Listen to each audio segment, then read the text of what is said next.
Hello, everybody, ladies and gentlemen of all gentlemen. What happened? First technical difficulties. Hello, everybody. I was so worried, Mike. I was so worried. You were just about to have to do this all on your own. Would you have been able to? I would immediately just start talking about Puerto Ricans and oh boy, okay, the kind of island they live on. I mean, hell of a way to start off a show. It feels like we are fighting through the mud to get just some sliver of positivity here in this world today. There's so much positivity to be had. Let's shine a light on it. Let's do it. Shine the light. Let's start over. Hello, everybody, ladies and gentlemen of all genders. My name is Mike Mercadal. With me, as always, is William Watkins. William Watkins. We're going with our full names. William Alexander Watkins. I am Michael David Mercadal. This is Collateral Benefit, a show on the Zeros on Heroes podcast network, which we like to talk about fitness, but kind of holistically, but not in the woo-woo way. We're talking about it in the fact that if you benefit one aspect of your life, mind, body, or your community, you will improve other aspects of your life just by happenstance, just because it does it. Will is my fitness guru, and we did a podcast together many years ago, Zeros on Heroes, and this started because we were both seeking to improve our lives. During COVID, you got an amazing shape. You really dedicated yourself to fitness, and also like the modalities of fitness. Yeah, like what works, what doesn't.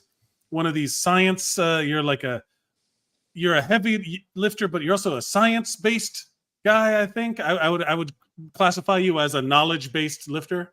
Yeah, I do think there is, all this modern day research. There's so much that goes into it as opposed to just saying just lift heavy. It's like lift heavy, but using this form. This is a better movement than this movement.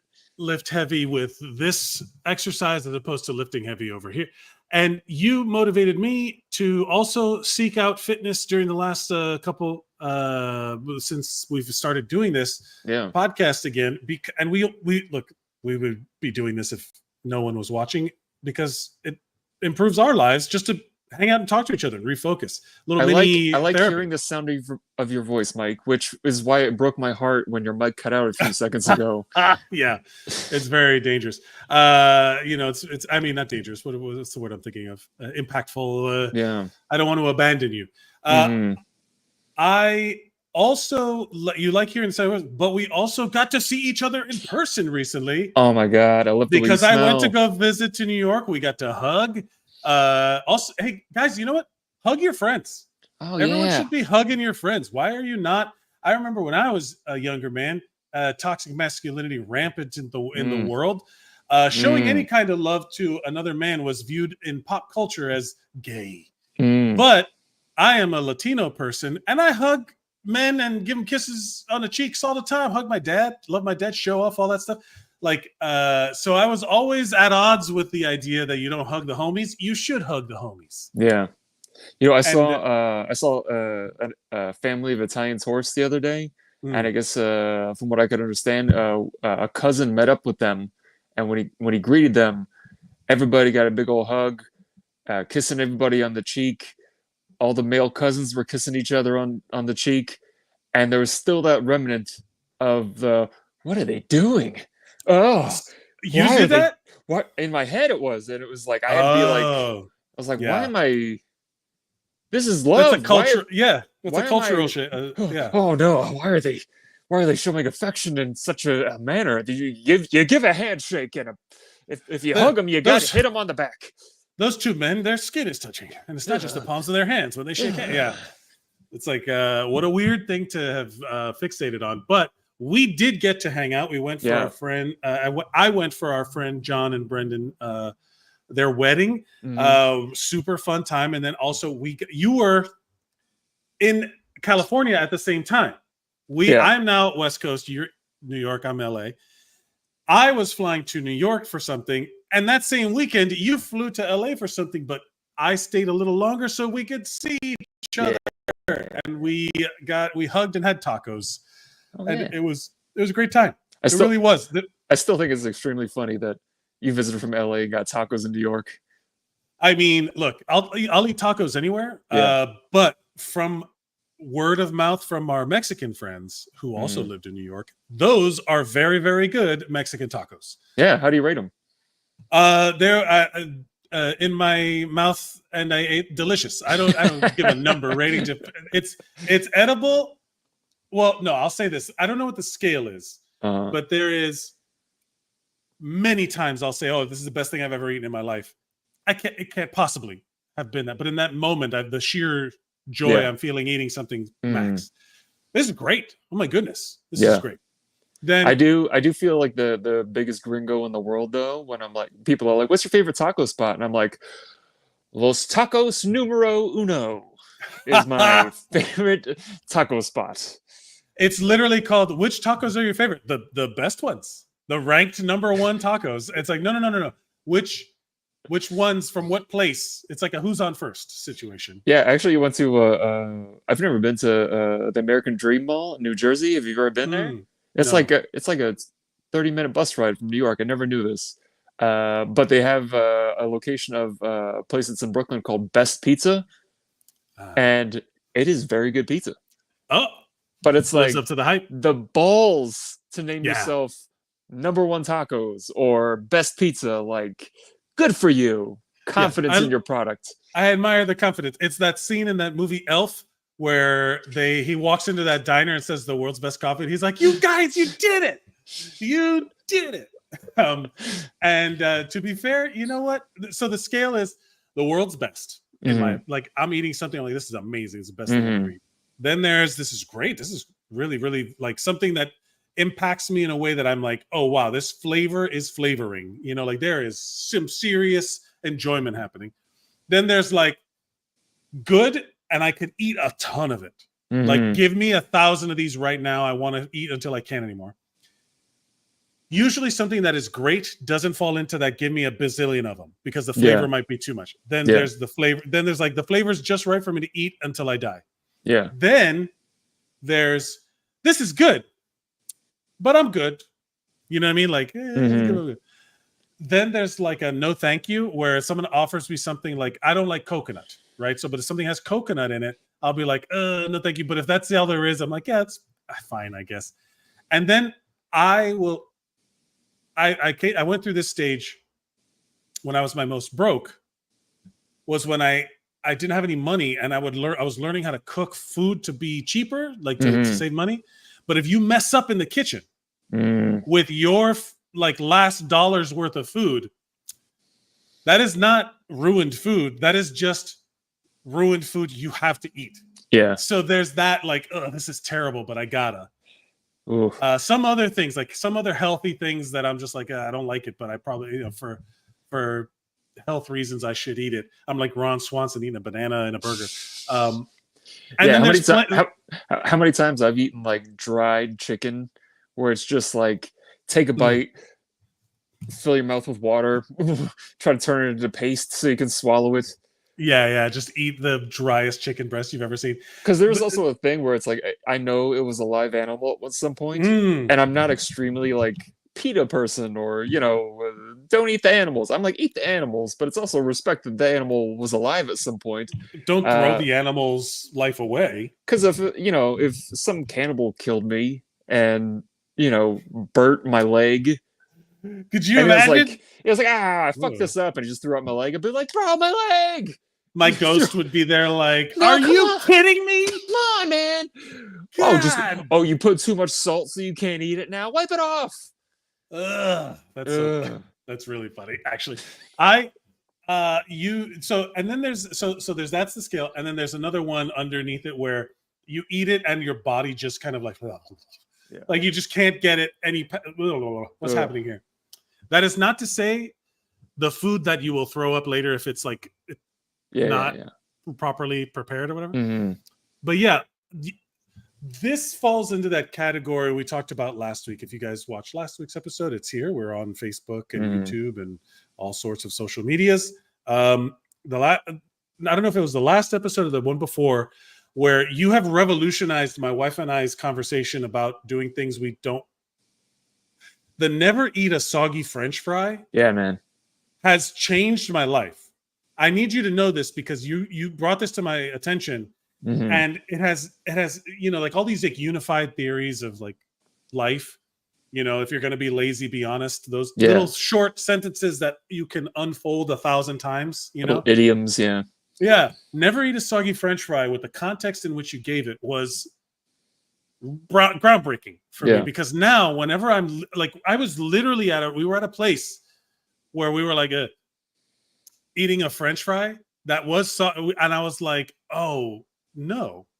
Yeah. And I took the phrase literally after we'd already been talking about it, but we were like, oh my God, this is like this is literally the thing. This is the thing. And then I thought of every time it's come up where we're like, oh, this is something that we would, like I feel lazy.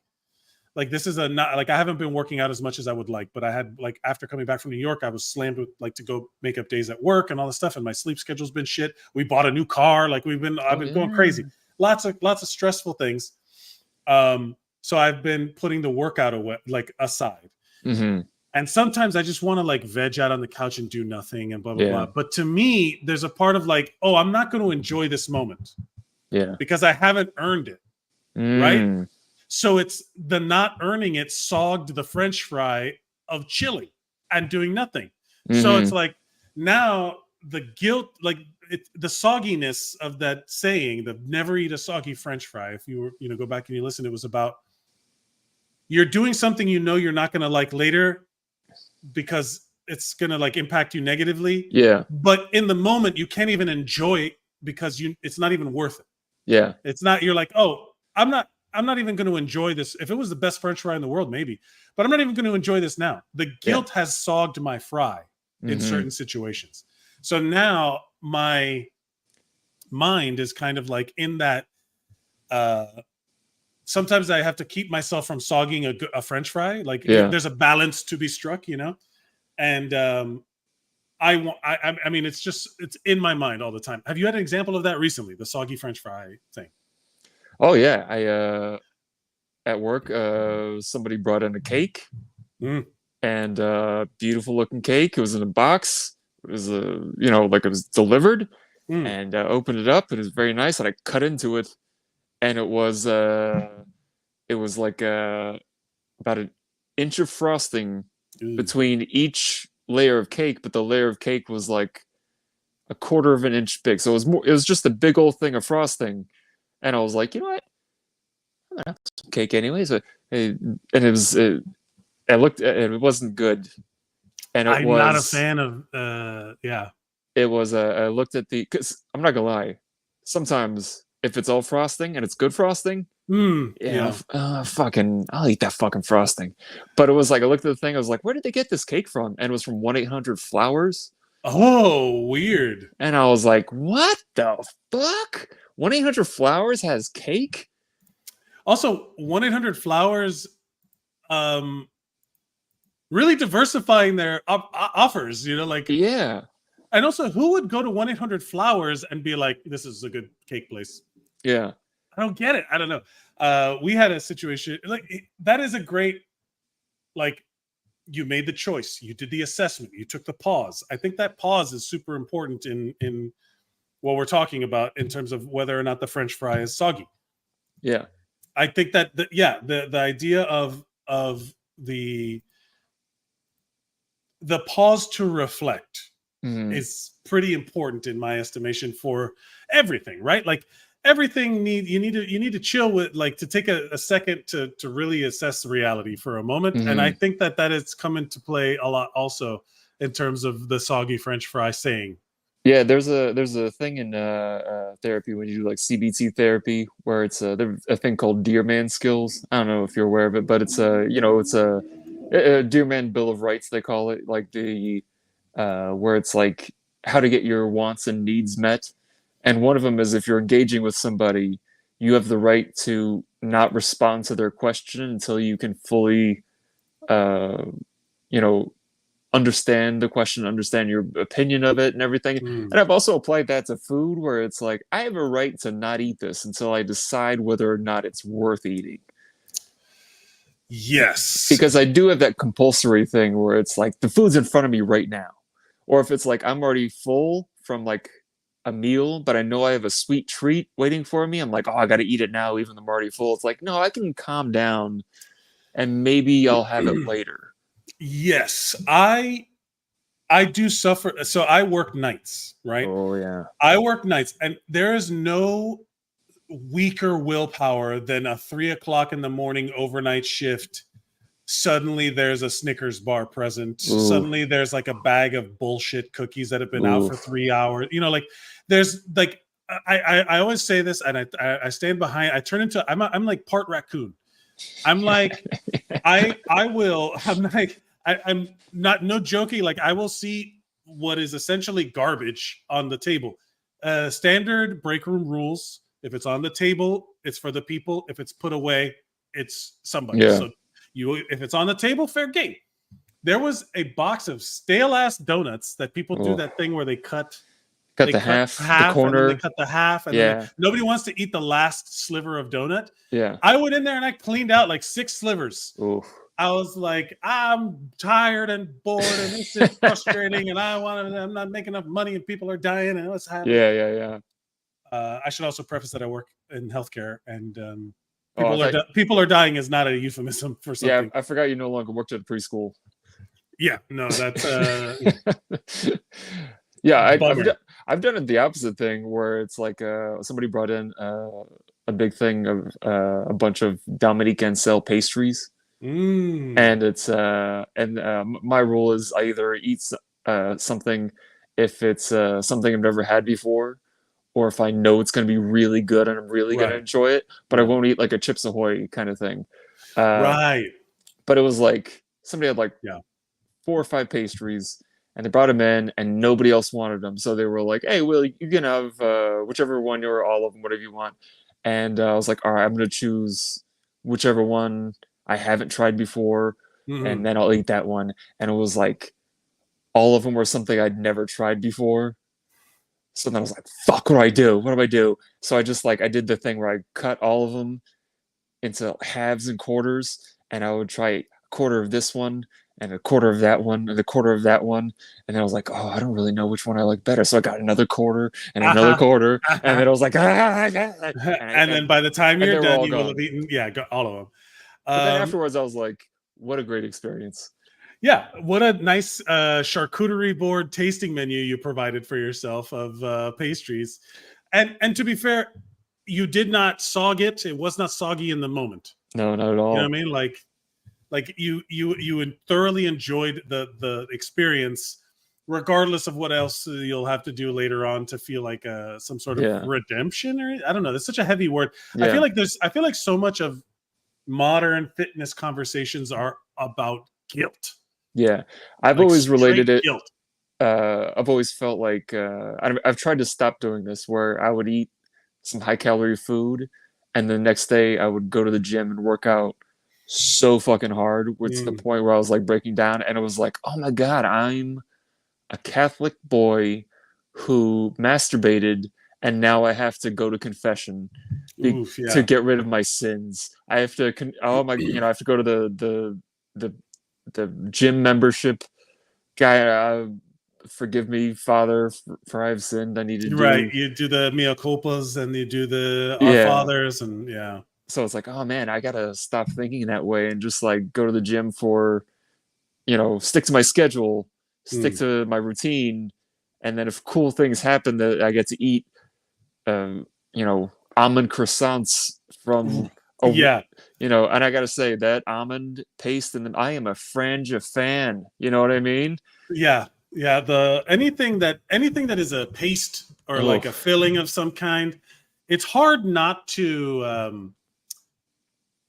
you know what I'm saying? Like it's hard not to like enjoy one of my favorite things in the world, and I had it in New York when I went. And we'll get to we last episode we talked about what we would be doing for our plan for the next upcoming week. We do it at the end of every episode. I think we should start and do like a little recap. Accountability, right? For mind, body, and community, which are our focuses on this show. Last week, my body goals were to focus on my sciatica recovery exercise, my back pain things. I would be my mind focus would be present in the experience of my vacation. And my community would be, that's the third thing, is the community is embracing and enjoying the time with my friends. Yeah. I can honestly say I did all of those things. I did my I stayed in a hotel pretty centrally located, but the bed was one of those that I was like, this is going to be a problem. I intervened it ahead of time. I did my thrusts and my flex and my hip flexors and all the sciatica pelvic adjustment things, the hamstring stretches, posterior chain in the hotel room every morning. Nice. But being present during my vacation meant I wasn't going to guilt myself out. Also, walking everywhere again felt really cool. Oh, yeah. And the reason I brought this up is for what I'm about to say. We went to all the places we enjoyed and or places we'd never been to before. And one of the things we went to twice was Ferrara's Bakery in Little Italy to get lobster tails. Oh, yeah. Yeah. A lobster tail pastry is probably my favorite thing in the world because it has the crispy, flaky pastry and the filling, in which we discussed. It has this kind of Bavarian cream filling, and it is one of the best things in the world. It is one of my favorite things with the little Americano and the thing, and you eat. Oh, it's a joyful experience every time. I don't think I've ever soggied that French fry ever. It is great. And in the presence of the vacation, we went with a friend, we went with people, we hung out and we saw them and we did the things and we did everything. And we incorporated, like you and I went to go eat tacos. I went to go see a drag show with John and Brendan. We did all their things. We did the wedding was really nice and we enjoyed cake and things. It was almost like New York helped be that in that situation, but I did truly feel re-energized and invigorated from the contact with my friends, which we talked about hugging the homies. We've talked about embracing the moments in which you would have to then chastise yourself later. That's all.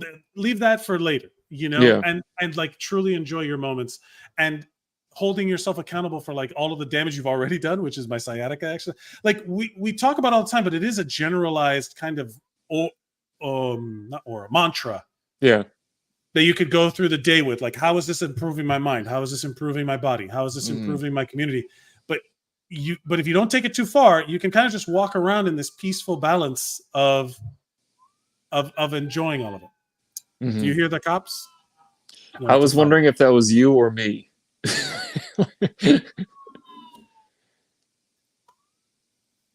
Oh no, it's me. It's me. That's like the guy from New York and the guy from LA. Is that are those your cops or my cops? Are those my sirens? Your sirens? I think it's a fire though. Oh yeah. Do you need to go? No, I'm off duty. Make s'mores. Yeah. For your, I forgot what we were talking about just now, but for you. I have here that you said you were going to, for your body, that you were going to preload some workouts before you went to Disney, which we got to talk about your Disney trip. For the mind, you said unbridled joy with treats. Yeah. And for community, you said embrace the Disney adult community. Yeah. Now, you, for this time that I was in New York, really, feeling invigorated by the energy of the city and kind of rejuvenating, reconnecting with my friends and my group and all that stuff. And taking the train, walking everywhere, I felt an immediate change in my posture, knowing I had to walk everywhere. Yeah. Being in LA makes you sedentary just inherently because you have to drive everywhere. How when you were in LA, you came over here, you were still doing kind of very active things because a theme park day is active. Oh, You're yeah. moving, you're hustling. Did you feel? How did your body feel? How did your mind feel? How did you feel in your community? Oh, it's great. Yeah, I think because I looked at Great. my my fitness thing. I burned as many calories on, I think it was that Friday, that I would if I'd gone to like boxing and gym at the same day, and I was like, God damn. Yeah, this was in the Disney day. Yeah, on the Disney day. Yeah. And it was, well, I went 2 days. They're both very high with the calories burned. Sure. But yeah, it was. I think if you put yourself in a fun mindset, things won't affect you in a negative way. Because there were a couple of times when some bad things happened, but like we were both like in such like a fun mindset that it was like, not only was it like when we got to Disneyland, they have the big security lines. Yeah. And there's supposed to be lines, but at some point it all just mashes where you can't really tell where the end of the line is. So we were like, let's go see if that looks like a spot we can get in at the end of the line. So we got some place, and this lady behind us was like, excuse me, like making a big fucking thing, and we were just like, oh, sorry, we didn't realize that you have it. And we're like, all right, we're just gonna go to a different line. And it was really funny. Was Katie was doing that Disney bounding as like a princess, and they were all Disney bounding as like evil queens, and it was like, how fucking fitting. What's Disney bounding? It's where your outfit, it's not like you're cosplaying, but it's like your outfit matches a character. Okay. So it's like if you're you wear like she was wearing like Little Mermaid colors, so it was like her shirt was the color of Ariel's seashells, and her pants were green like her fins, kind of thing. Got it. And so anyway, we were walking, I was like, oh, who goes to the happiest place on earth angry? Yo, a lot of people. Have you seen TikTok? There's so many funny like videos of people getting booted from Disney. Oh yeah. It's like this is I don't want to deviate off of your story, but this is a thing that should be discussed about entitlement.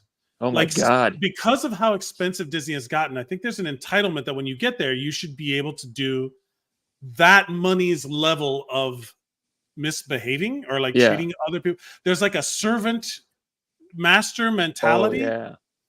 And I hate it because I remember a time where Disney was like legit. You felt like you were going to a magical land. Yeah. You felt like the cast, everyone magically knew where you're going, what you're doing, your name even, and then you'd forget that you have a fucking name tag on, and you're like, "Hi, Mike. Oh, how does she know my name?"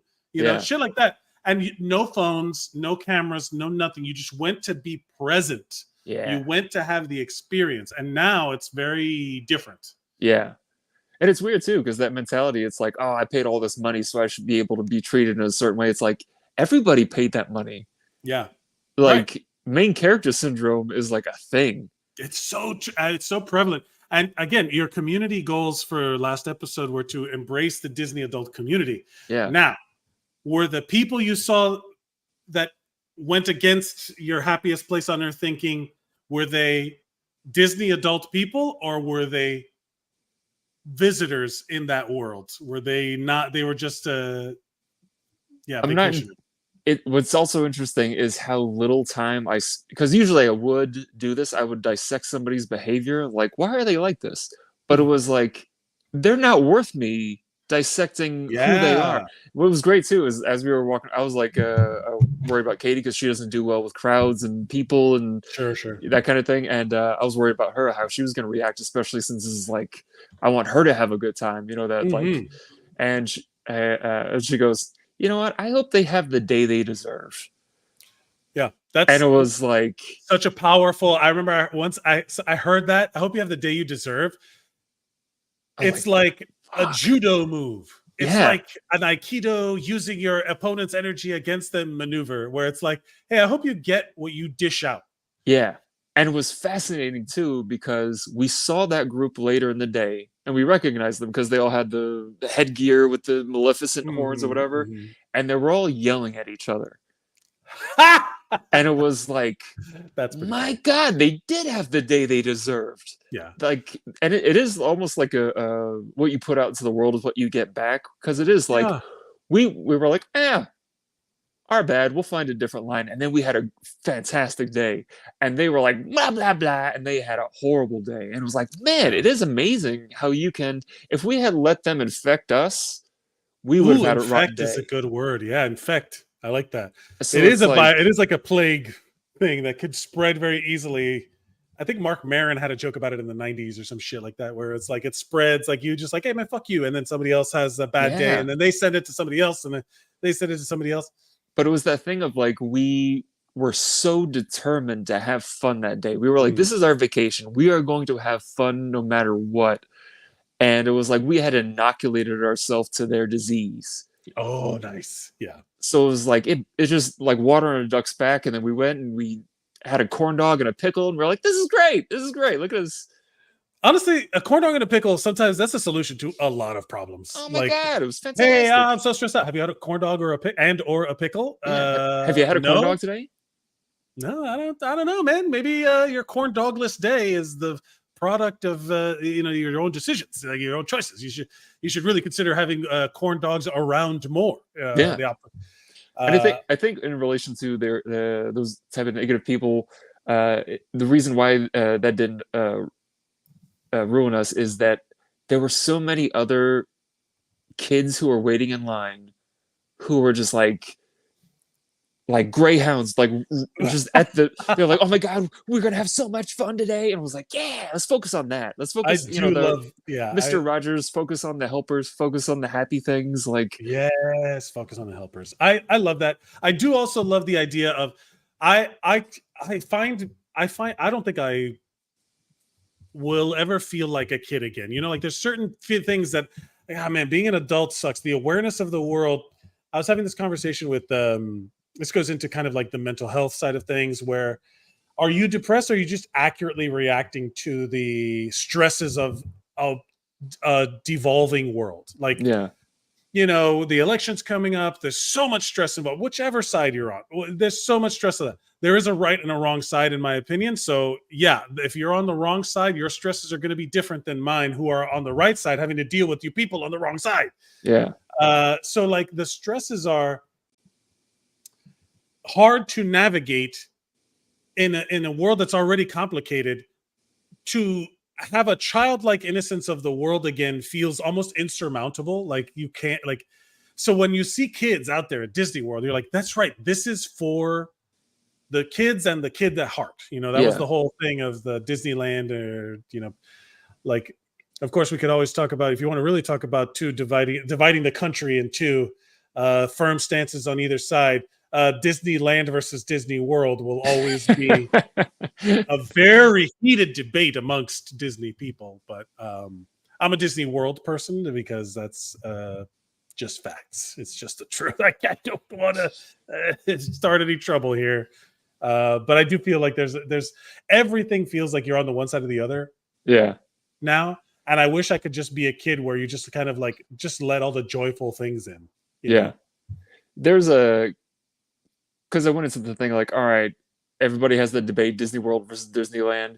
And it was also nice to go in wanting to see the gray area, the nuance that you can apply to any situation in life. But I was like, you know what? I really do like Disney World. I grew up there. I have so many fond memories. I do love the various lands. But I was like, I mean, Disneyland has the Indiana Jones ride, which was fantastic. And they also have their quick service, like the corn dog and the pickle, and like it's like carnival food more than Disney World. Disney World has a lot of great sit-down restaurants, but like Disneyland is like, hey, let's grab this thing and walk. And it's like so there's benefits to both. So it's like I would rather say that they're both enjoyable. Not to like both sides it, but it's like, hey, they're both great. One of the practices that I've been thinking about a lot, and my wife and I have been like talking about this, where if like genuinely we will reach a deadlock in when we try to make a decision, right? Something like Disney World, which one do you like better, Disney World or Disneyland? I could go back and forth a minute. I like Disney World better just because it was the first place I went to because I'm from Florida. The castle's bigger, whatever. It's just if I feel a little sense of ownership over it. But if you ask me that specifically, I have an obvious answer for you. My wife and I reach a paralysis when we're trying to decide stuff, because I want to do the thing that'll make her happy, and she wants to do the thing that'll make me happy. And I'm like, wait, what is no. What is going to make you happy? I'll tell you, let's stop doing that. Let's stop doing that, and let's make a decision, like this or that. Like in the episode of Friends where they're like trying to make decisions like north or south, or left or right, and then Monica or Rachel, and he's like, that's my sister, dude. Like there's a weird exchange. Someone watching this later will understand. Yeah, I never watched Friends. Yeah. But we like there's nothing wrong with making a statement, unless you find changing your mind or recognizing that you were wrong to be an impossible task. Right? I think that's what's happening a lot in the world. There's a lot of people who being wrong is the worst possible thing that can happen, not the outcomes that come from them being wrong. Yeah. You know what I'm saying? Like if I view reevaluation and changing my mind in light of new evidence as a positive thing, then I can make decisions more easily, because I could just be like, oh, I'm operating with the best information I have at the time, my own assumptions, whatever it is. And then I could just be like, okay, this choice. And we're in action. We're in movement. We're not just sitting there going, well, this, but then the Indiana Jones ride, but Epcot has the world of the fast test track, which is super cool and fast. And the cars land, and then all this stuff. Like rather than just be like, oh no, I just like this one better. That's an opinion also. Like knowing your opinion can be changed over time feels like an insurmountable feat these days. Like, your opinion is not a fact, and vice versa. Yeah. Feels almost insurmountable these days. So when we're talking about like the people who go experience the world, the entitlement, like Disney is a little microcosm of the world. Yeah. People who have money are going out in the world being like, I'm owed the opportunity to be cruel because I have the money to not deal with the responses. When we went to Disney recently, we went to Disneyland. You just reminded me of it. There was some dork ass kids that made a mess in the Hank Pym restaurant, the Ant-Man restaurant. Like a mess, like throw up mess, or like no, like dropped a bunch of stuff on the floor, and then they walked away. And as they walked away, there's like, it's somebody's job to clean that up. That is my least favorite. God. I cannot stand that. That's somebody's job to clean that up. We're helping them don't justify your fucking laziness. Yeah. By saying don't do it. If you're gonna be a dick, eat it the whole way. You know what I'm saying? Like I'm sorry, you're gonna have to be committed to your dickness, because there's nothing more like callow than a weak a weak dick. You know what I mean? Like a weak. If you don't stand in your dickheadedness, then I dismiss everything else about you. You weak dick.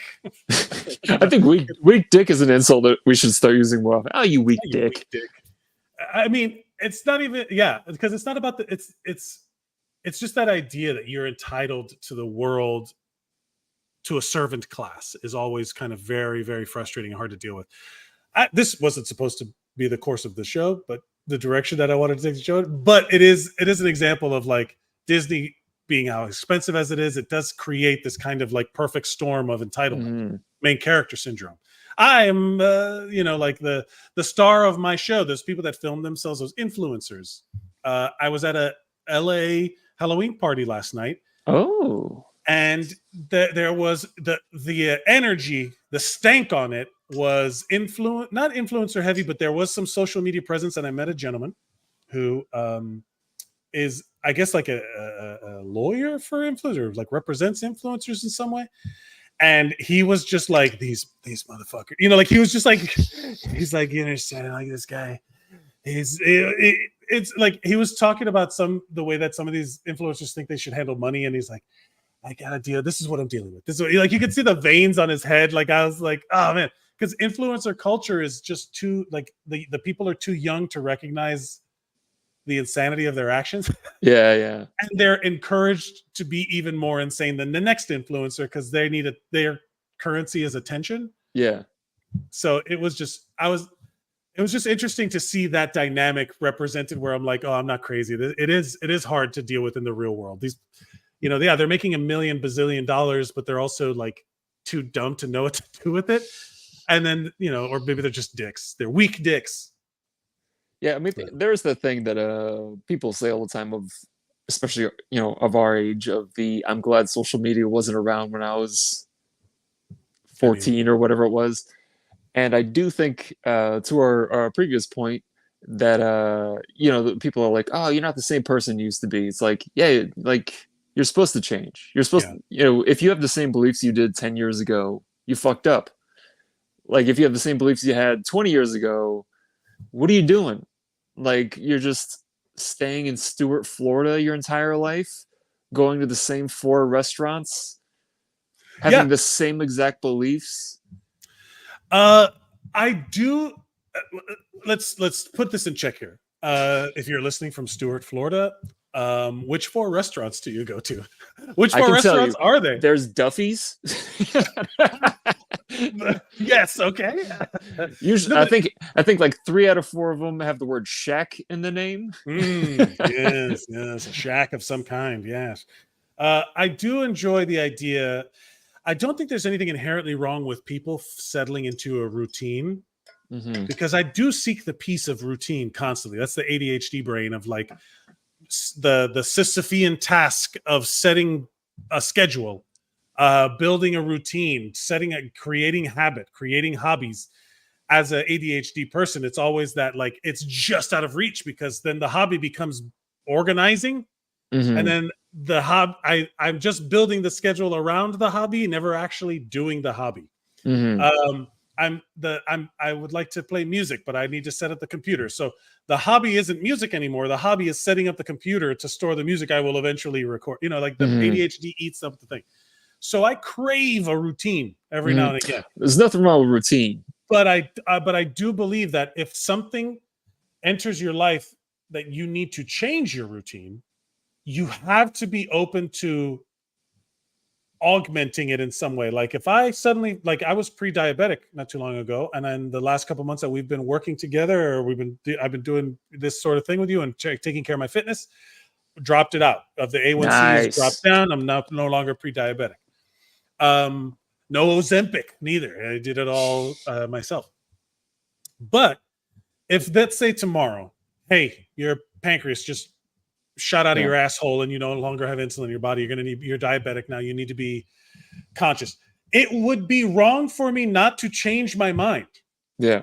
The reality I now live in is different. And I think that people who stick to their old thinking, despite new information, are denying reality. Yeah. Right? You can't expect to be treated like this is political or religious or whatever you want, however you want to look at it. People who sell fitness bullshit, a lot of the scam, Russell Brand selling medallions, Ooh, yeah. All of these things.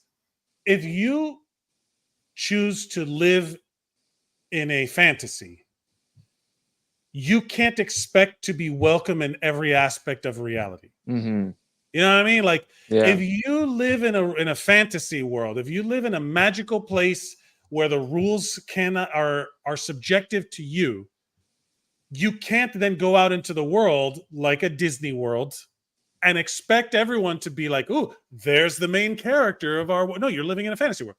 You can't. You have to adapt to reality at least, And if the new reality is that we're Mad Max fighting wars for water, and we're out in the desert and, chasing down Immortan Joe and Furiosa and all that shit. If that's our reality in a couple of years, it would be wrong for me to be having this podcast and be like, hey, what are you focusing on? No, we got to save lives. We got to survive. Like everything would have to change. I would say this in relation to the main character syndrome, and I'll relate it back to those ladies I saw. Or that mentality of I'm the main character, I deserve to be treated a certain way. How dare anybody not treat me this way? If you go in thinking I'm the main character, everybody should serve me, you're going to have that moment where eventually everybody's going to be yelling at each other. But if you go in saying, I want to have a fun inner child healing experience where I can be a part of this Disney community where everybody's having fun. That's the difference between isolationism, where it's going to fail you eventually, versus, hey, look at all these families enjoying themselves. I'm feeding off of their energy, they're feeding off of my energy. But if you're just feeding off of yourself, you're gonna waste away. That goes with the greater human community. If you only focus on yourself, and I had this realization too. There were people talk about like masculinity, especially with politics and everything, and related to toxic masculinity versus, like Tim Waltz is like a good masculinity. And I had the realization that the masculinity that's been presented to us for the longest time is not really masculinity, it's selfishness. Oh, interesting. Because it's me, look how great I am, look how strong I am, look how big I am, nobody should ever fuck with me because I'm.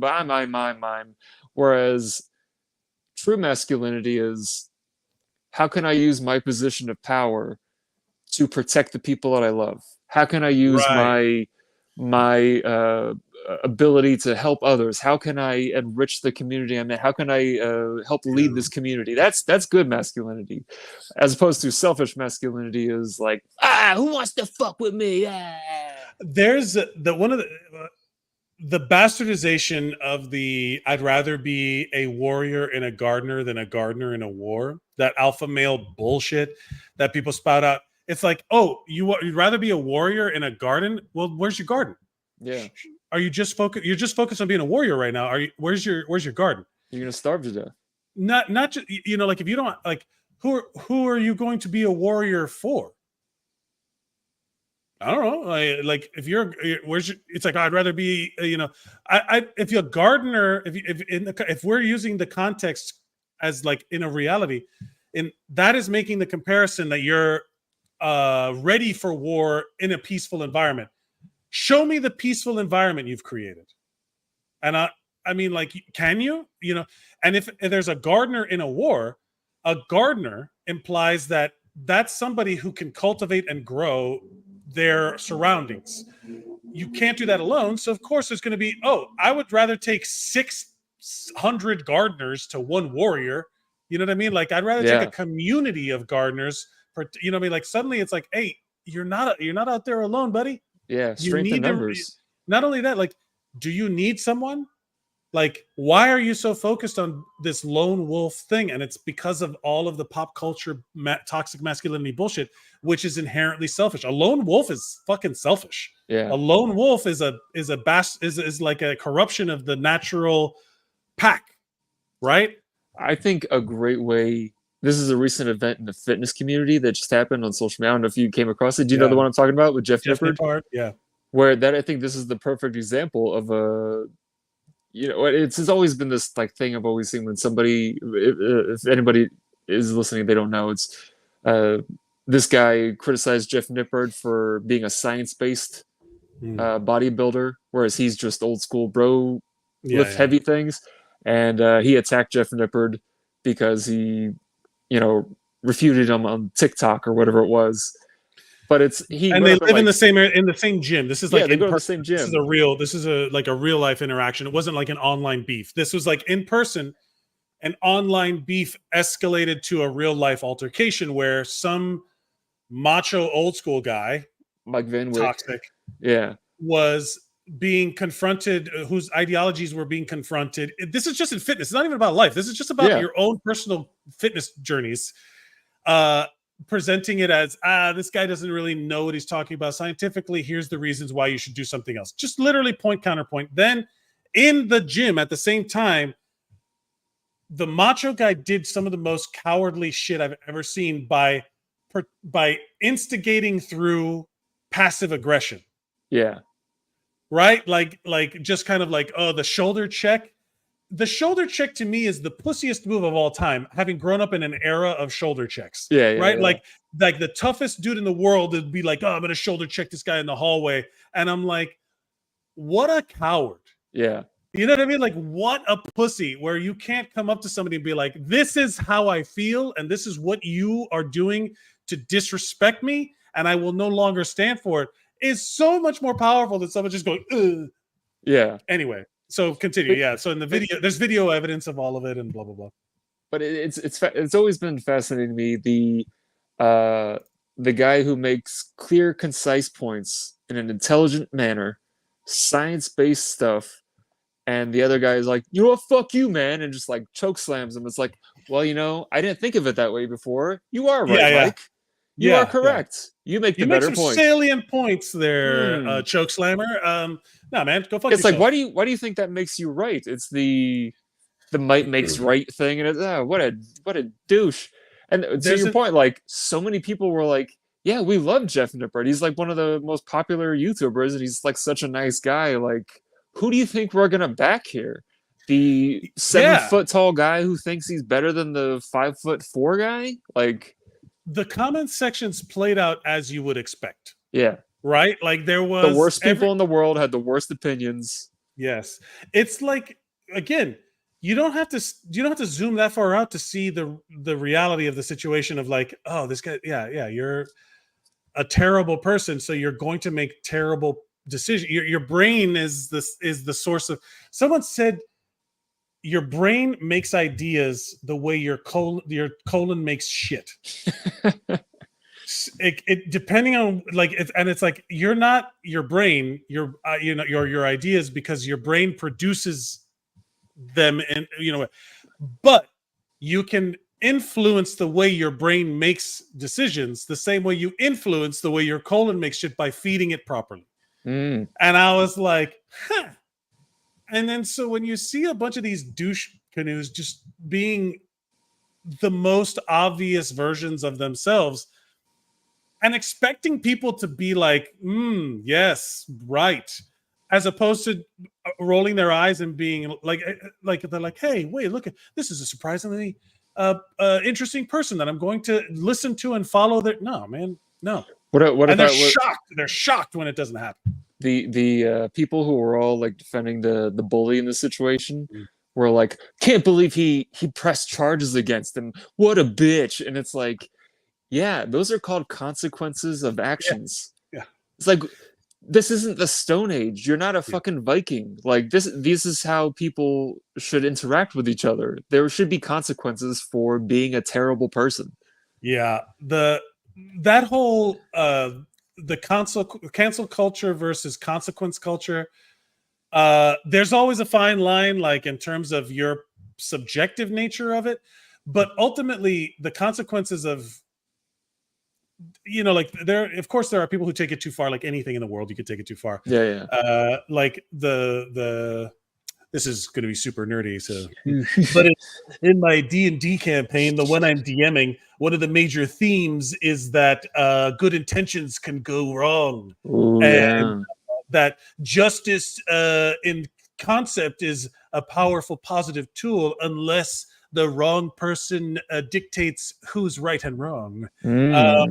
So it's a lot of that. So this is that kind of thing where these guys are, why do you press charges? Don't you settle shit like a man? I'm like, I don't know, man. A man uses all of his tools to improvise, adapt, and overcome the obstacles. In this situation, you're not the man. You're the obstacle. Yeah. You're the violent person.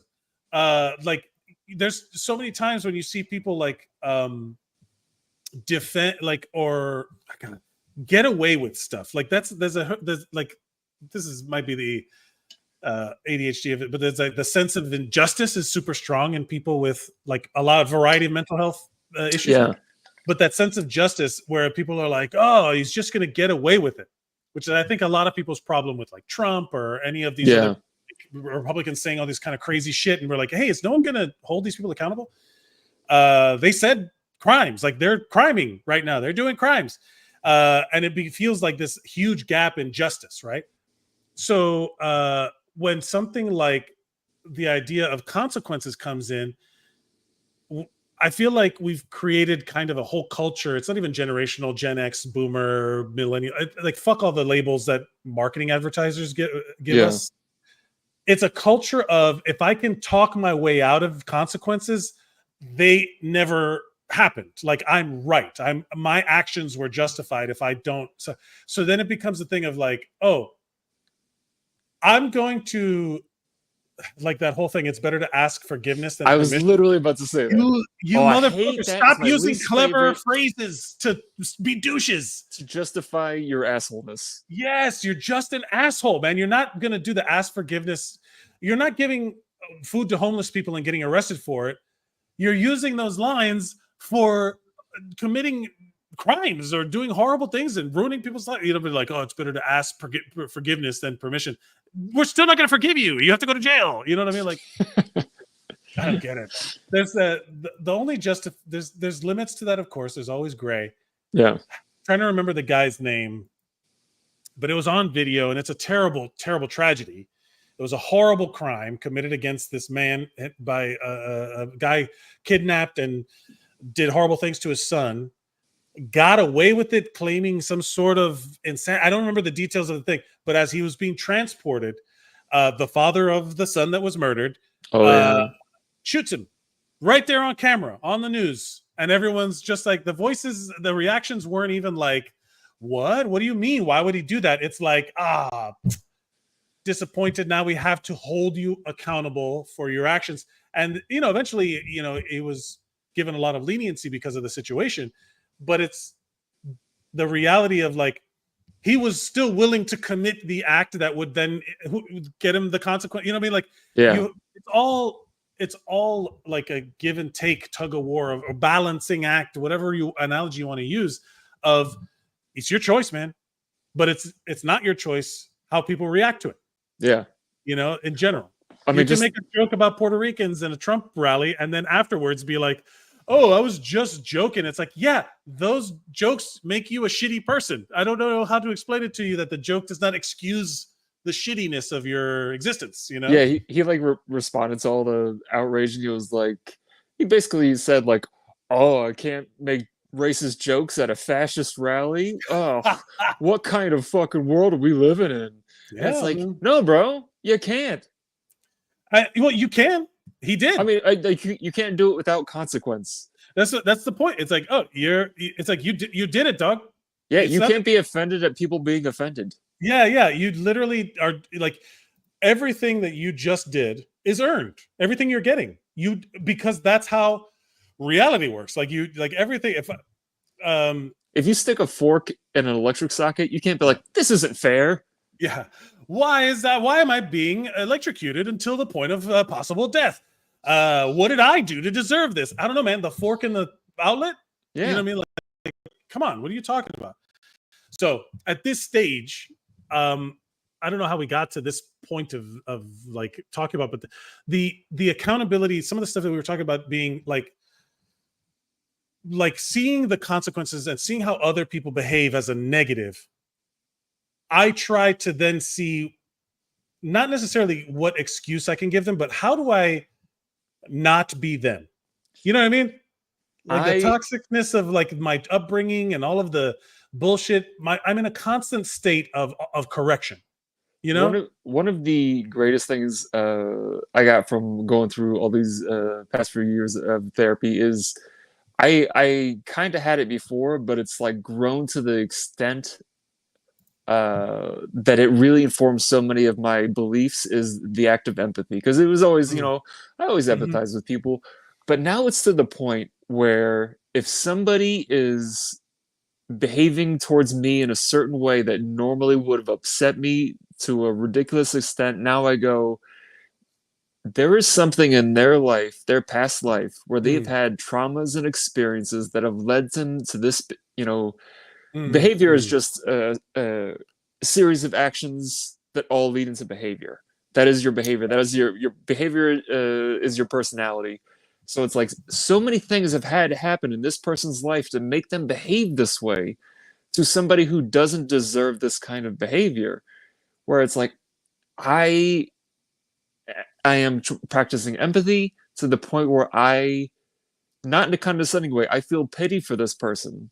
Yeah. That it's like, what a horrific life they've had to live where they accost a stranger. Yeah.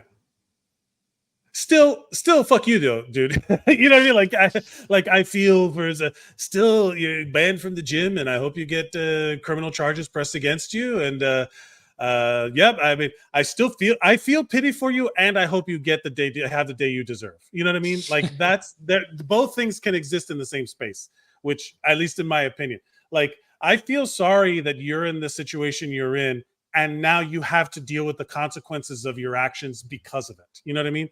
Mm-hmm. That is a real deal thing. To a certain extent, that also gets abused. But look, we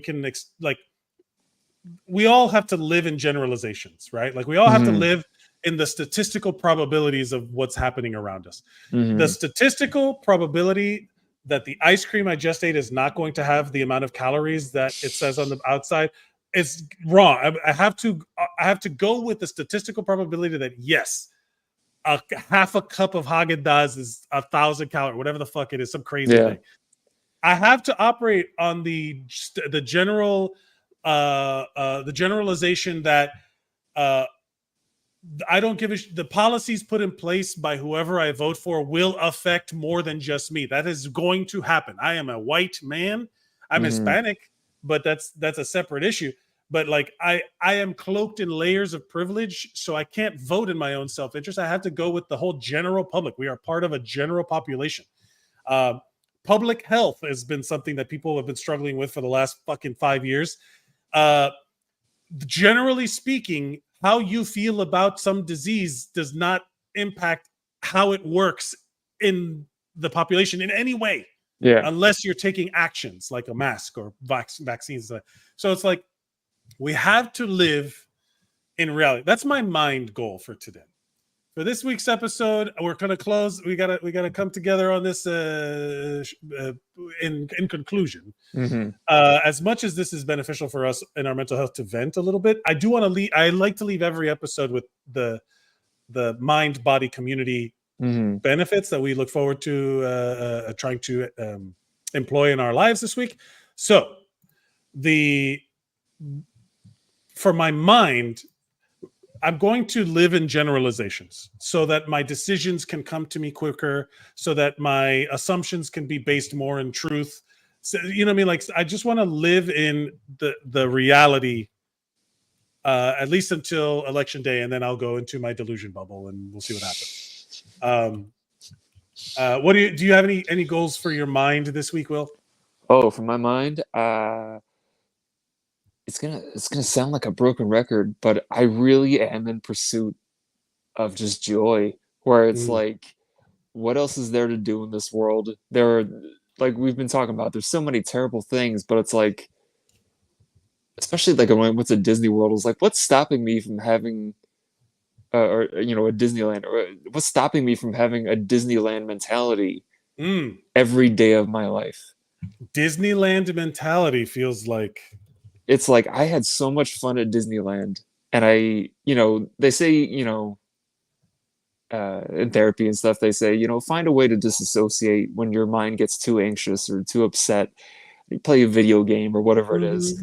But it's like, what if you can live your life in a way that you do have these issues and these problems, but you go at your day-to-day like you're at Disney, where it's like, find the joy, look for the children that are laughing, don't worry about the evil queens with the Maleficent hairdresses or whatever it is. And it's like, I went to the American Dream Mall, and they have like a Ferris wheel and stuff, and walked around the mall like I was a teenager, that kind of thing. And like, hope nobody from my work is listening, but I'm gonna call in sick on Wednesday so I can watch the Agatha finale, the 2-part finale, when it airs. And I'm gonna, like, I just want to focus on, you're not your job. You're not your job. Yeah.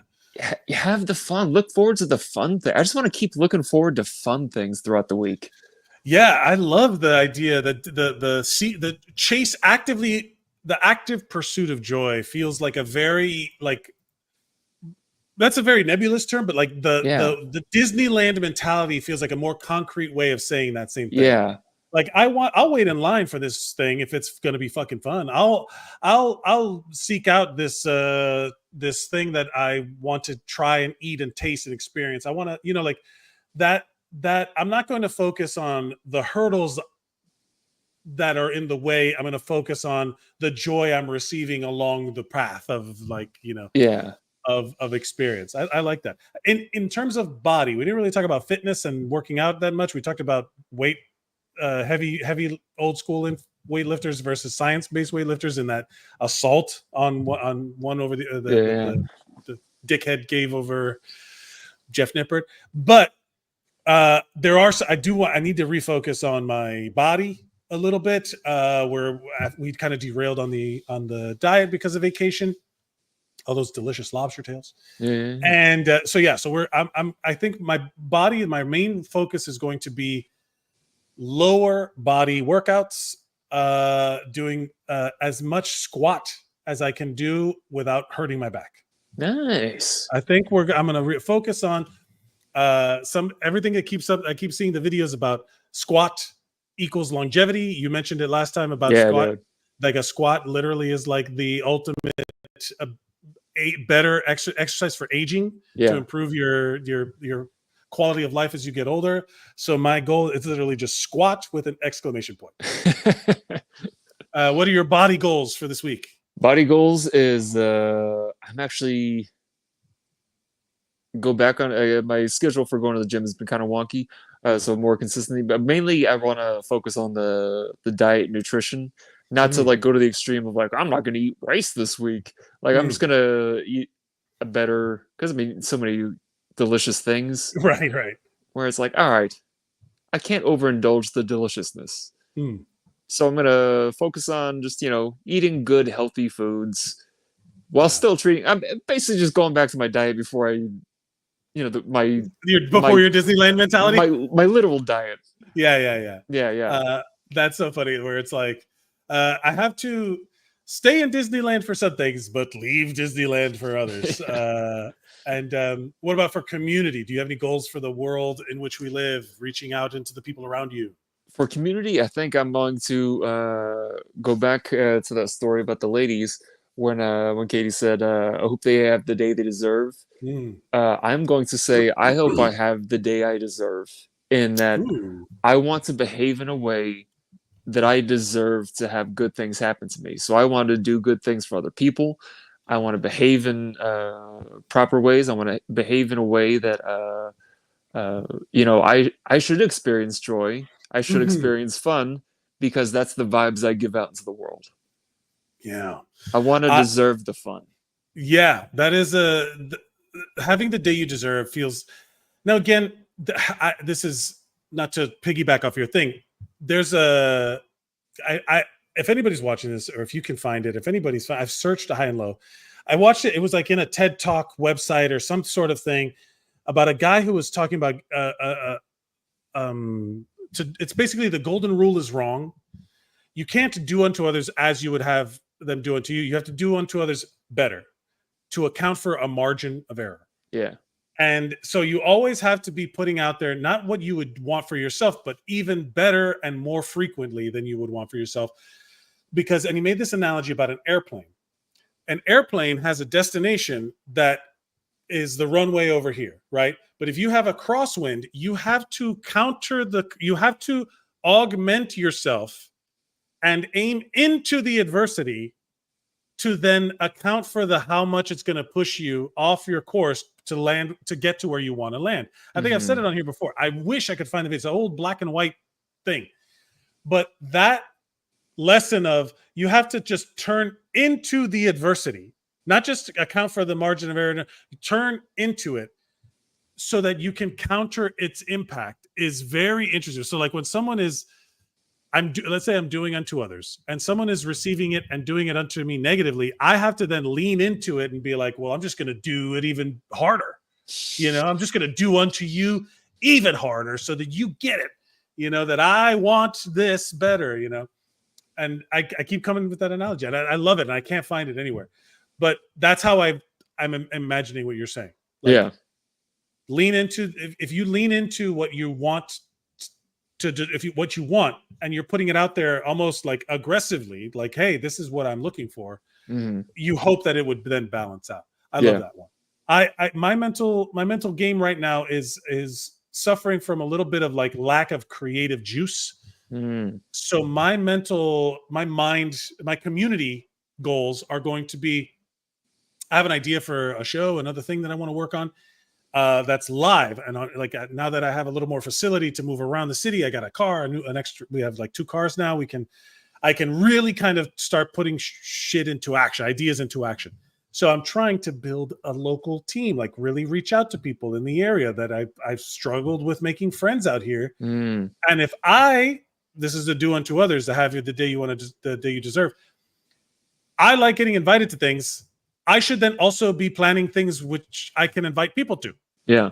So I would like people to have me on their shows and to do shows on other people's things.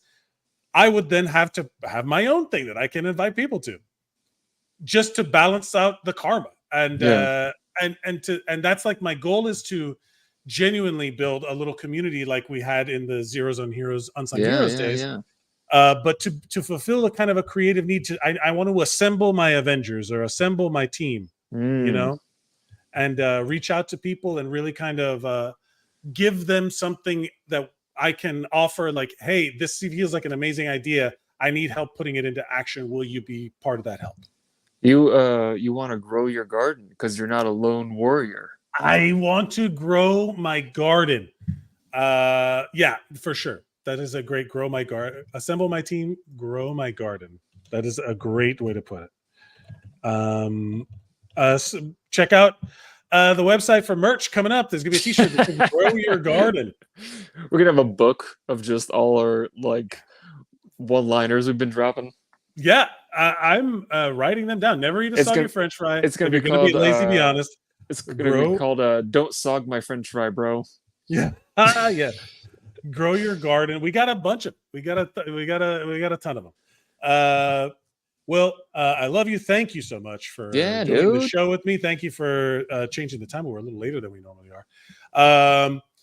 Is there anything you'd like to promote? It doesn't have to be something that you're doing. It could be an idea or a piece of media out there that people should consume. I would say I would like to promote voting for someone who's not a Nazi. So go do that. That's a good one. Early voting has started. I'm going to go this Wednesday when I take off work. I'm going Saturday because that's when early voting is in my thing over here. Nice. I would like to second that. We here at Zeros on Heroes Collateral Benefit would like you to not vote for Nazis. Yeah. We do not support Nazis here. I would like to promote the What's Up Bro podcast that I do with my friend Neri Science. Oh yeah, it's a fun podcast. Woobro Pod on all social media. With that said, hey Will, looking good. Hey, I'm just trying to look like you, man. Just trying to look like you, bro. Remember, everybody, like, share, and subscribe this. Follow us at Zeros on Heroes, at Mike Mercadal, at William A. Watkins 1, depending on the platform. You can see right there. If you have something you'd like us to talk about on the show because you're either sharing some success, have a question that you feel like we can answer, or anything, comments about anything else we've talked about previously, you can email it to it at zerosonheroes@gmail.com. That comes to us and we can talk about it. We did have a couple emails, but not really anything that we could share publicly, but people are sharing. People are liking. Send us an email. We did like those pictures though. Yeah. Please don't send us weak dick. But do send us we're old school. We like emails, so send us those emails. And thank you everybody for watching. Like, share, and subscribe, and remember to go out and be heroic.